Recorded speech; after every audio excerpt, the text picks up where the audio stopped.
Before we start the video, I just want to stop and give a huge thanks to all of you who have helped me reach 200 subscribers on this channel. I never expected such an awesome response to my videos, and it really means a lot to me that so many of you have taken the time to comment and subscribe. So again, thank you for helping me reach 200 subscribers. Now on to the video.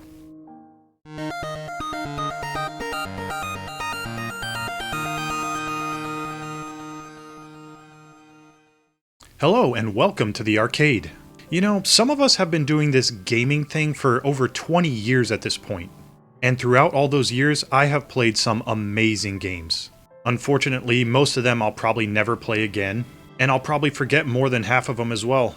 But for those select titles that have really stuck with me, for those incredible, unmatched experiences, those will be forever ingrained in my mind as some of the most fun and entertaining pieces of media that I have ever interacted with. So for today, I'd like to tell you about my top 10 favorite video games of all time and what those games mean to me. So here we go. These are what I consider the top 10 best games of all time. Number 10. Socom US Navy SEALs. Socom US Navy SEALs released for the PlayStation 2 in August of 2002. It was one of the first handful of games I ever played for the PS2. It started a great franchise that I would go on to play all the way up until the end of the PS2 and PSP life cycles. SOCOM 1, 2, and 3 and Fireteam Bravo 1 and 2 were some of the most fun shooter games ever made. But for some reason, that first release on the PS2 has been the one that has stuck with me the most. I remember as a kid being terrified to fail missions or die in games, so this was a huge step forward for me in not only understanding games as a medium, but understanding how to play games. How it's okay to fail and try again. And let me tell you, I failed a ton. I remember dying on the first mission probably about 10 times before ever getting anywhere. And the same goes for the second and the third. But by that point, I started to pick up on the way the game was meant to be played, or at least how I thought it should be played.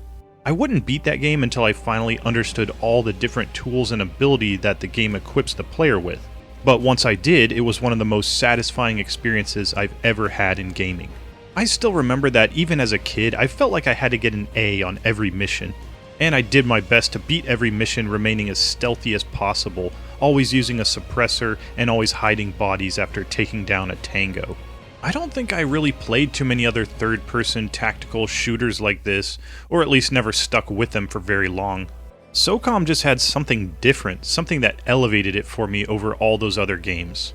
It had a realism and a weight to the combat that made every decision feel meaningful. And the game actually offers multiple ways to complete each mission, and had what I thought was pretty realistic equipment, weapons, and tactics. And in addition to that, a really fun mission structure with lots of different objectives that sometimes had to be completed in a specific order.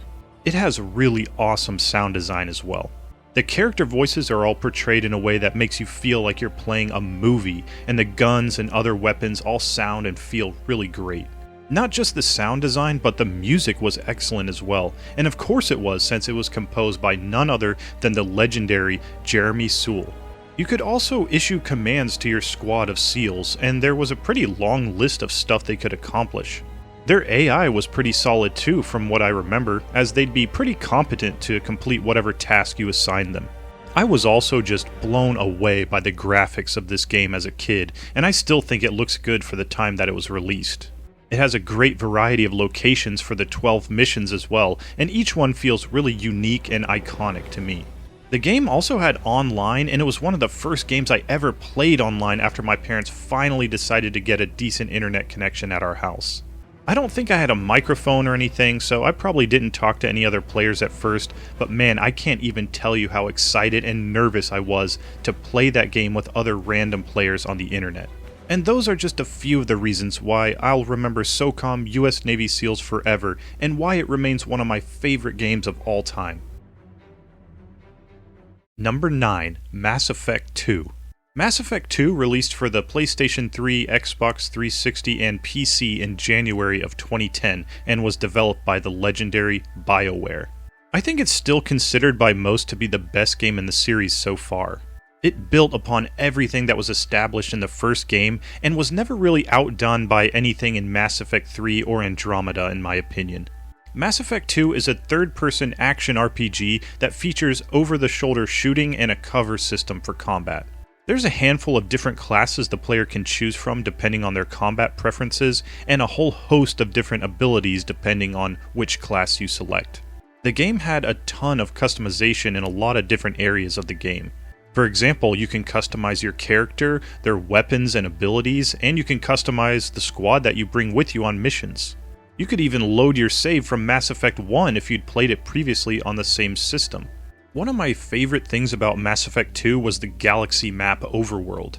You got to hear that awesome soundtrack and look at the entire galaxy laid out in front of you, showing you what planets were of interest or had missions available to go on. I also loved the combat, which was a combination of shooting and taking cover and using your special abilities when needed. You could also command your squad to perform certain actions to give yourself an advantage in battle. And one of the most famous things about the Mass Effect games, and BioWare for that matter, was the dialogue and morality systems. Depending on dialogue choices that you make throughout the game, there were certain effects that would happen to your character and to mission results. For example, if you choose Paragon dialogue options, basically being the nice guy, more people will like you and you'll progress your abilities along a certain path laid out for Paragons. But if you choose the bad boy options, Renegade, then you'll go down that path for not only abilities, but relationships as well. And speaking of relationships, there was a ton of relationship building in this game. And not only for the main storyline, but the side stories especially. Just helping the characters that work with Shepard and finding out stuff about their backstories and where they came from was super interesting and fun, and it made the whole game that much more immersive. I could go on for another hour just talking about Mass Effect 2, so I'm just going to end this part of the video with a quick story. I first got my Xbox 360 and a copy of Mass Effect 2 for Christmas of 2011. Then that night, I put in Mass Effect 2 and I played it from beginning to end without stopping. I played and beat the game in 22 straight hours, all through the night and next day until I was done, only stopping for food and bathroom breaks a couple of times. It was that addicting to me, and I can only think of one other game where I've done something like that. And not to give anything away, but maybe we'll talk about that game later in the video. All that to say, Mass Effect 2 is a game that I will remember forever. It still holds up in every single aspect. It has fun controls and combat, an engaging story and unique dialogue mechanics, excellent visual presentation and sound design. Just a masterpiece of a game.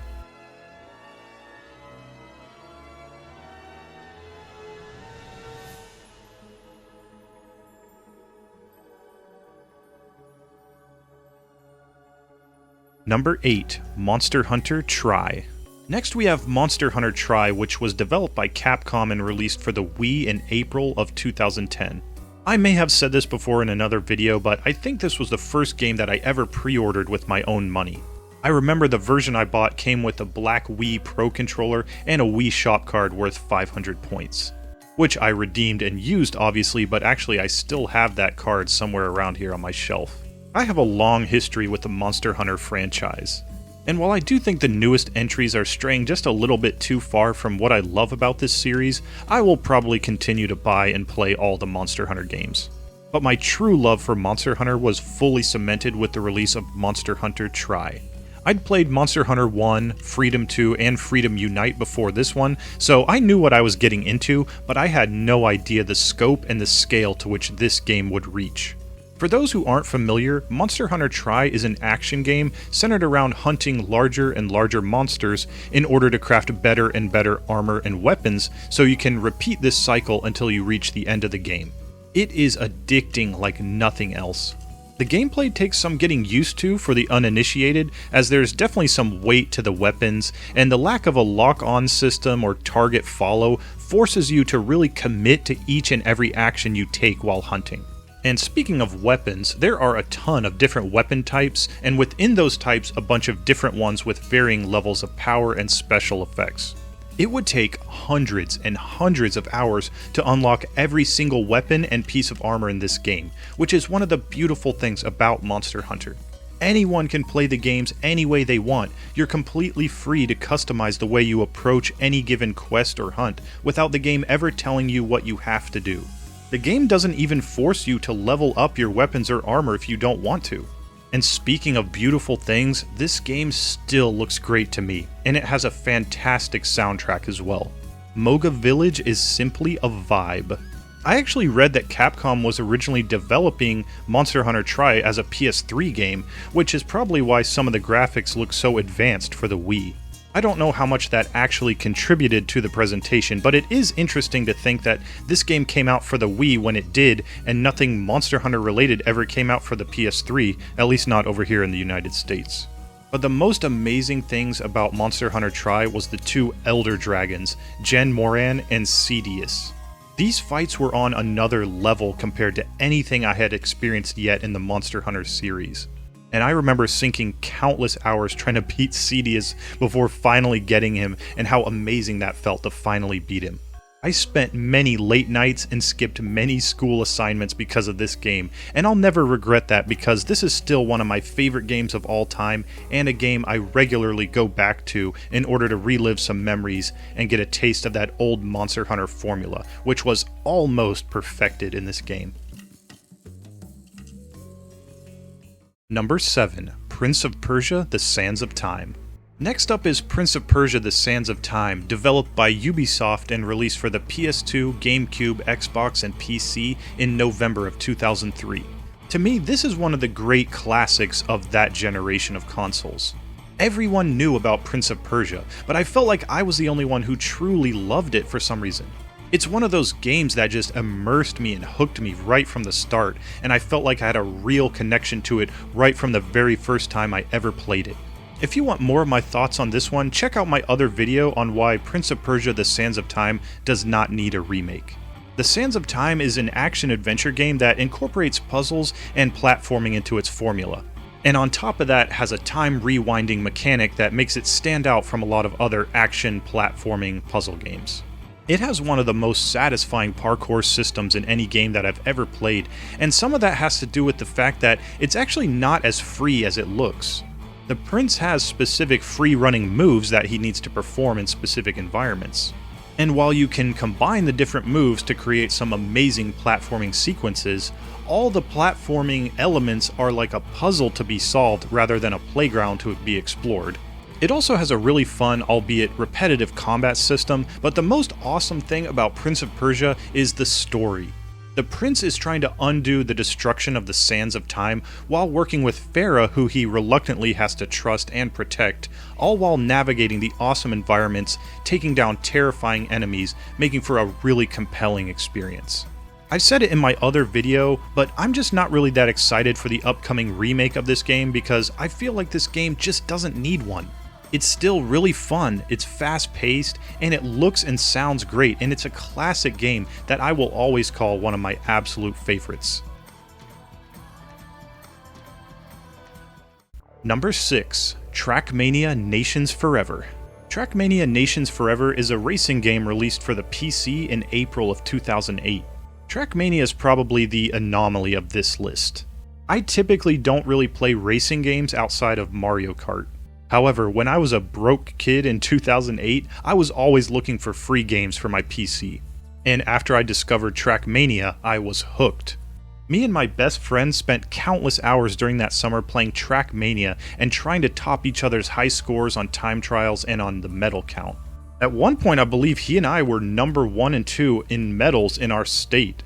Yeah, that didn't last long, but it was still awesome for that brief period of time. Trackmania is one of those games that demands deep focus, high concentration, and expert precision if you want to be really, really good. I never got amazing at this game, and I still haven't beaten all the author medals of every track, but I'm still working on it. I come back to Trackmania all the time, and I love replaying tracks that I've mastered just to clear my head or cleanse my palate. There's a level of polish to the track design in Trackmania that I believe is unmatched by most other racing games. Even though they all use similar assets and design choices, they still feel really unique and different from each other. It's not hard to find a favorite track amongst the many different ones this game offers. It's also a really fun game to play online as well, but for my money, just playing through all the campaign tracks and trying to get your best time on each one is one of the most fun things you could ever do in a game. Each track is fun to play and provides a unique experience and challenge to overcome, and the game being free just blows my mind. I believe there is a paid version of this game as well, but this version is the one that will forever go down as one of my favorite games of all time. Number 5. StarCraft 2: Wings of Liberty. StarCraft 2 is a real-time strategy game developed and released by Blizzard Entertainment for the Mac and PC in July of 2010. As a kid, I never played StarCraft 1, but I did play a ton of other strategy games. Red Alert, Empire Earth, and Battle for Middle-earth 1 and 2. But in my opinion, no strategy game has ever come close to outdoing StarCraft 2: Wings of Liberty. Not just myself and my friends, but I believe most fans of strategy games, and just gamers in general, recognize StarCraft 2 as one of the greatest games of all time. It retained that iconic gameplay design of the first game, with the 3 playable races, Zerg, Protoss, and Terran, all while updating the look and feel of the game into the modern age with stunning results. This was and is still one of the best looking games I've ever played. The way so much is moving on screen at once, how big some of the maps and battles can be, and the level of detail crammed into every single aspect of the game is just mind-blowing to me. I first played through the campaign a couple of times before diving into the world of competitive StarCraft 2, and let me tell you, I was not ready for that.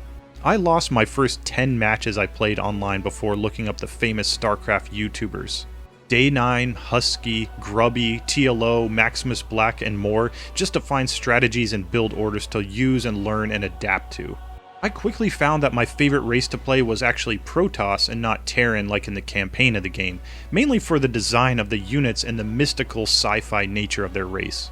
I loved building the legendary Protoss ball and attacking with it to end a game. After getting familiar enough with the controls, micro and macro, and learning enough builds to feel comfortable, me and a couple of my best friends really committed to playing this game competitively online. My highest rank in 1v1s wasn't super high, probably number 12 or 10 in Platinum, and then somewhere in Diamond for 2v2s. I really enjoyed Heart of the Swarm, which was the second iteration of StarCraft 2, and even Legacy of the Void to an extent, but nothing really felt as great as that first one, Wings of Liberty. It was such an awesome story and a great time to be a strategy game fan. I spent so much time watching Twitch streams of players on ladder, big tournaments, and more, and those are some of the gaming memories that I will treasure the most of all time. Number 4. Wii Sports Resort. And now a huge pivot from probably the most competitive game on my list to the most casual. Wii Sports and Wii Sports Resort are the 2 games I go back to the most for gaming with my wife or other family members. There's just nothing like it. And I don't think I really have to explain that. I think you all know what I mean. Wii Sports and Wii Sports Resort just have that feel of total fun and freedom. They are both amazing games, but I feel like Resort edges it out for me in this case due to the inclusion of so many more great sports to play, plus the addition of Woohoo Island and the Flyover game are just some of the most fun things you can have in a game. I first played Resort at my grandparents' house after they bought a Wii for us all to have to play whenever we went over there to visit. I didn't buy this game for myself until much later, but I played a ton more of it at my best friend's house as well. Everyone's favorite sport was always the sword fighting, but that was just too competitive for me for a Wii Sports game. I just wanted to fly over Woohoo Island a million times. Of course, I also love the classics like golf and bowling as well. And now that I play disc golf in real life, I like coming back to the frisbee golf in Wii Sports Resort. The table tennis is one that I started loving a little bit more recently as well. I don't know why I never got into it earlier, maybe because I was always a tennis player and I thought table tennis was just too easy. But no, not when you play against some of my friends, let me tell you. Wii Sports and Wii Sports Resort are just such great representations of the Wii and what it was capable of, which was just creating some of the most fun experiences that let you feel like you're not only getting the satisfaction of playing a really fun game and improving your score, but actually getting to physically move around in real life while doing it too. Wii Sports Resort, I will never forget you, and Woohoo Island, I will visit you someday. Number 3. Elden Ring. Before Elden Ring, I did not play much FromSoft titles. I played about 15 hours of Bloodborne and just couldn't get into it. I put about 10 hours into Demon's Souls and found it just too cryptic and difficult. And I put about 5 hours into Dark Souls 3, which I only quit that game because I got really sick while I was playing it, and then every time I went to turn the game on after that, I started to feel nauseous. Which is not really the game's fault, but still, I just never went back to it. It wasn't until the day after Christmas of 2022 that I bought and played a FromSoft game with the intention of truly experiencing it and finishing it.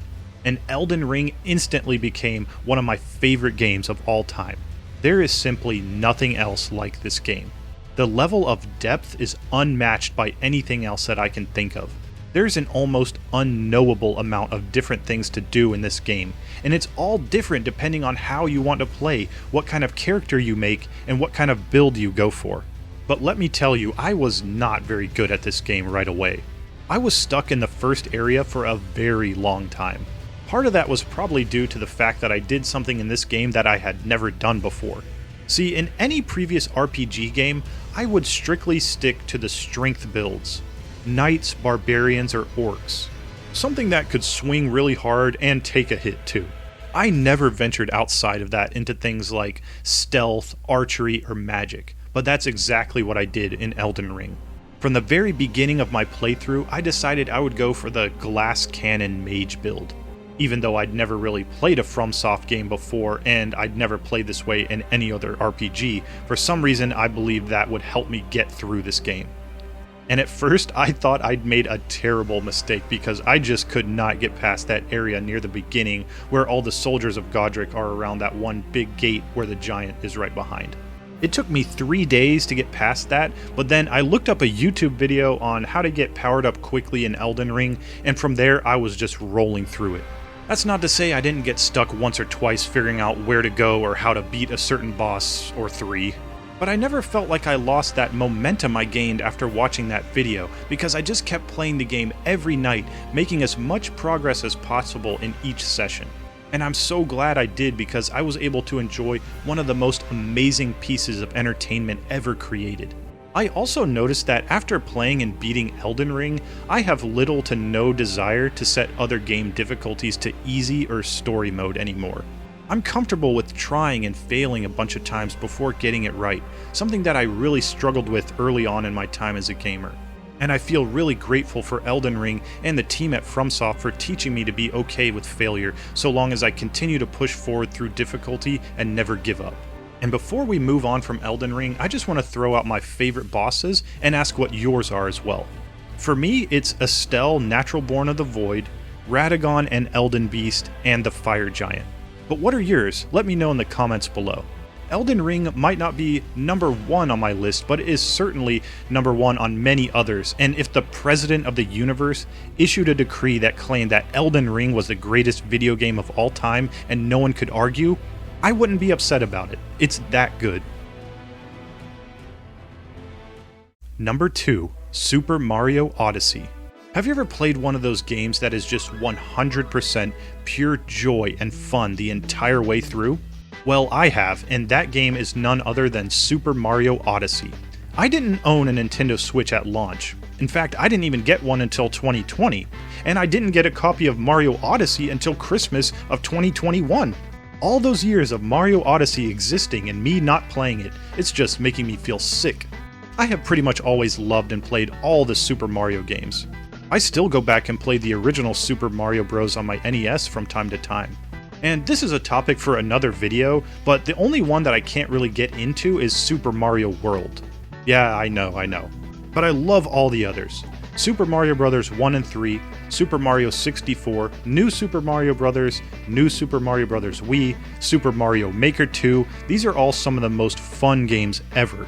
But none of them could live up to the amount of fun and ingenuity and pure creativity of Super Mario Odyssey. Every single aspect of the Super Mario formula has been perfected in this game. Exploration, platforming, puzzle solving, it's all here and it's all perfect. There's so many different levels, so much variety, so many different moons to collect, costumes to unlock, and even different modes to play too. Mario Odyssey is one of those games that you enjoy every single moment of your time spent playing it, even if you happen to be stuck somewhere. It's just such a joy to control and to be inside of that game world that it doesn't matter what's happening in the game, it's all fun. If I had to pick an essential game for a console, this would be the example I would use.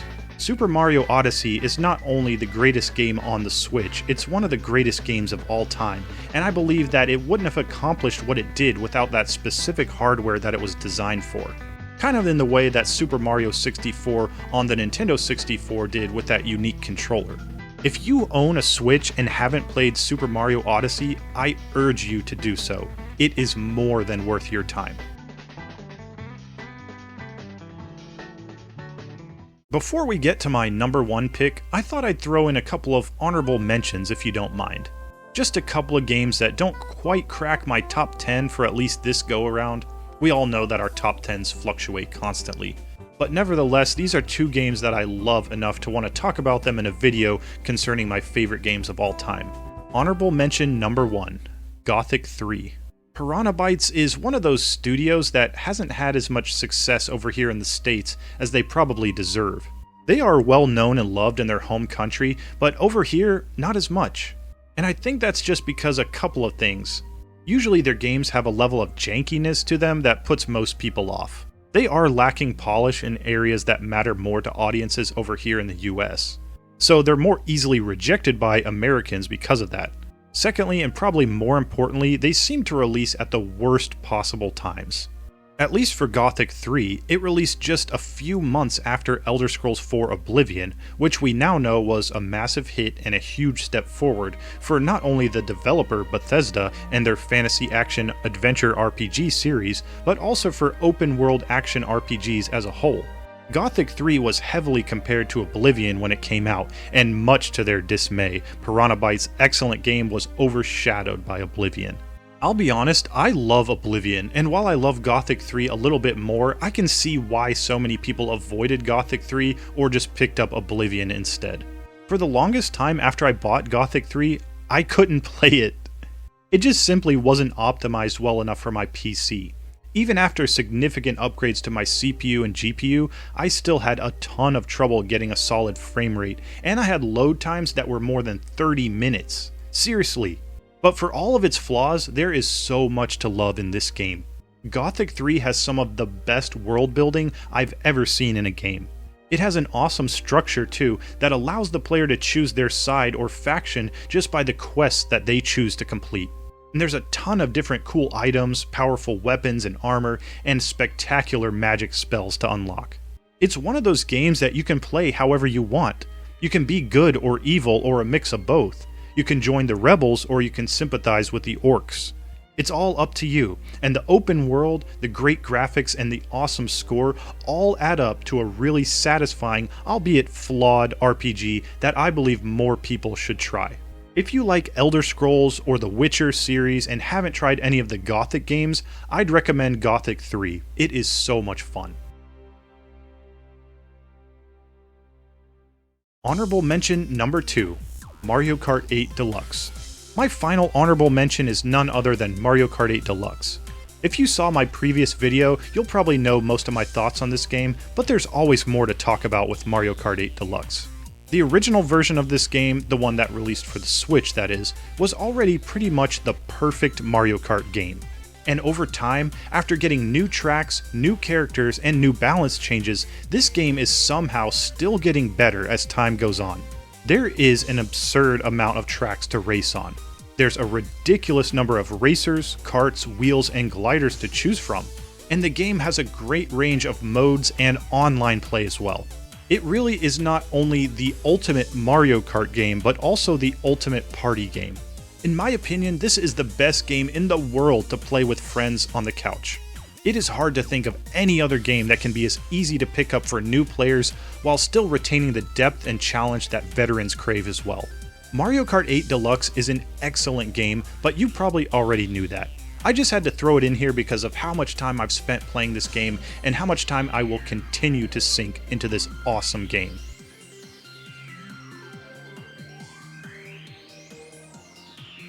And now, what you've all been waiting for, my number one favorite game of all time, The Elder Scrolls V: Skyrim. What is there to say? Skyrim is a masterpiece. It sits up there with the greatest games of all time. It is iconic and one of those games that has transcended the gaming medium and transformed the gaming industry. To me, it is the quintessential video game. It has everything I want out of a game in this genre at this scope. And it has a ton of different ways to play. It has a bunch of expansions, a special edition and remake, and even a VR version.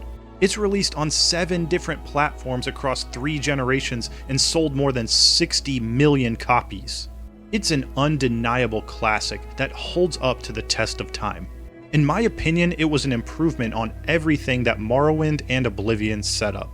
One of the main things that makes Skyrim so great is the freedom that it offers. You can play in either first person or third person. You can name your character and choose all their dialogue options. You can choose from a wide range of races and genders, shapes, sizes, and builds for your character. You can choose what skills you want to excel and practice at. You can play this game in virtually any way you desire, and no matter what you choose, you will be rewarded for it. The main storyline is fantastic and exciting and cinematic, but you'll most likely find your favorite parts of the game somewhere in the expansions or side quests. There is just so much to do in this game. It's packed full of cities, towns, villages, different geography, guilds, and factions. You could replay this game 100 times and have a completely different experience each time you play. The combat is really fun and the exploration feels natural and exciting. I could go on and on about Skyrim, but I think I'll leave you with a story instead. On November 10th, 2011, the day before the release of Skyrim, my twin brother and our best friend and I all pre-ordered Skyrim from our local GameStop and waited outside the store for the midnight release of the game. The atmosphere was incredible. I had never seen that many people gathered for the release of a video game in my life. Everyone had already paid off their pre-orders, so as soon as the clock struck midnight, the clerks behind the counter started frisbeeing copies of the game out over the counter to everyone who had a ticket. After me and my brother and our friend got our copies of the game, we piled into the car and drove back to our house, which we had set up for the ultimate sleepover. Snacks, soda, and 3 separate consoles and TVs all in the same room so we could eat, drink, and play Skyrim together all night long, which we did to varying degrees of success. My brother chose to become a sneaky archer and join the Dark Brotherhood. I completed as much as I could of the main storyline of the game, becoming the true Dragonborn that I was meant to be. But our friend had no such good fortune. Early on in his playthrough, but not early enough for a restart, he was bitten by a vampire, which would have been fine for him except that all NPCs, including ones that were vital to talk to advance the storyline, were now afraid of him and refused to speak or prompt any dialogue to advance the story.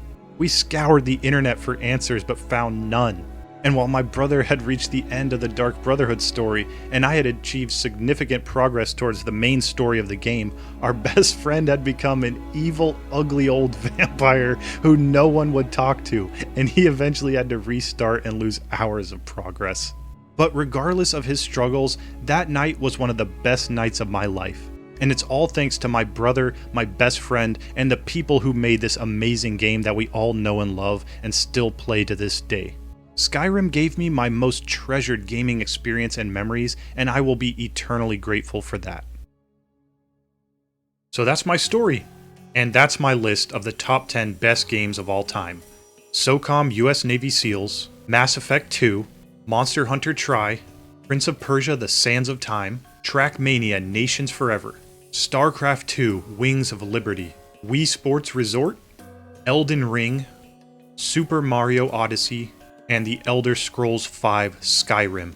I cannot think of any 10 games better than these, and these games will always hold a special place in my heart. I may not play all of them all the time, but they're never far from my mind, and they will never fade from my memories. And I'd love to hear from you. What are your thoughts on my picks? And what are your top 10 favorite games of all time? Let me know in the comments below. And thanks again so much for helping me reach 200 subscribers. And thanks again for watching.